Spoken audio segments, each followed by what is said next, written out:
Today we're working with large amounts of clay that is more than 3 pounds. I'm going to give you 5 tips for getting over that 3-pound ceiling that most potters hit, and hopefully those tips will be helpful for you. Let's get into it. Tip number 1, be okay throwing away your first 5 attempts. If you're anything like me, I hate to throw away things that I make on the wheel, especially if they look great or if they're bigger or better than what I've done in the past. So if I'm going to ask you to throw away 5 things, I'm going to be willing to do the same thing. So in this video, I'm going to make and destroy 5 things because I know that the process of making something and taking it down is part of the learning process.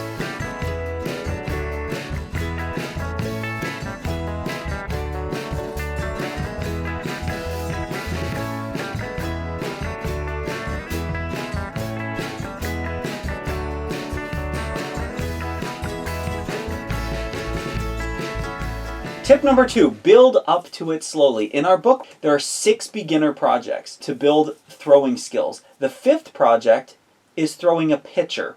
And we suggest starting with 2 pounds of clay, then moving up in increments. And we did that for a reason. A lot of the projects like bowls, mugs, teapots, garlic savers, coasters, they use less than 2 pounds of clay. For me, I practiced with those amounts a lot and got comfortable with them on the wheel before I moved on. Once I was confident with them, I made the jump from 1.5 pounds up to 2 pounds. That went pretty well, and so I jumped up to 3 pounds. And the things were actually a ton more challenging. That was my ceiling. I couldn't get past 3 pounds for quite a while. And I thought making a jump from 2 pounds to 3 pounds was not a bad idea, but it's a lot more clay. Especially if the base stays the same size. It's a lot more clay to work with up at the top. So instead, I recommend not skipping those incremental steps of 2.5 pounds or even 2 pounds and 4 ounces, because you'll take time on those amounts and it will help you before you make that jump to 3 pounds. Tip number 3 is to watch your angles.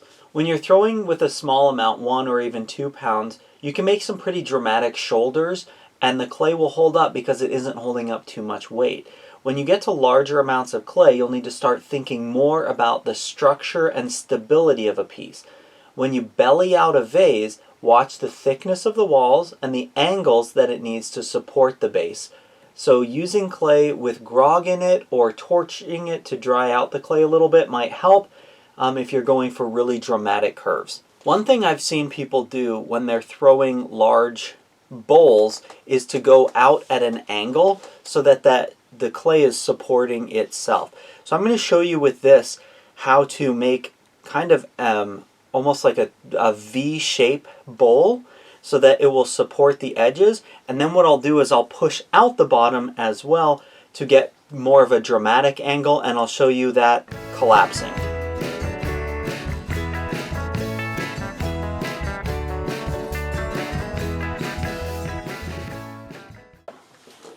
A planter is a good starter project for larger amounts of clay. The reason for this is that a lot of the clay will end up in the base by design. A lot of the challenge with larger amounts of clay is in the walls. Finding balance between the thickness of the walls you need for strength and the height is the primary challenge. So let's remove that barrier at first. This way you get to use the larger amount of clay, you get to center it, open it, work with it, and deal with shorter walls. So before going straight into pulling up larger walls, for full directions on making a planter, you can check out our YouTube video or grab a copy of our book, Pottery Studio Pocketbook. It's the beginner project number 6.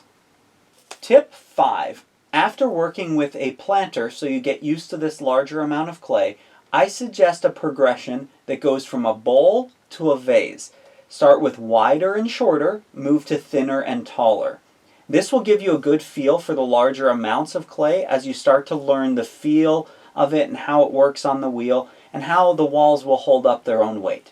With all of this said, I want to also add that it's harder to work with larger pieces. It takes practice, so don't expect too much of yourself too quickly. When things start to fall apart, learn from it. That's part of the process. Everyone loses pieces as they learn. Keep practicing, don't give up, and be okay with stepping back and doing smaller pieces to build up your confidence and have a win. You'll get there if you keep at it. I hope this video was helpful for you. Have a wonderful day.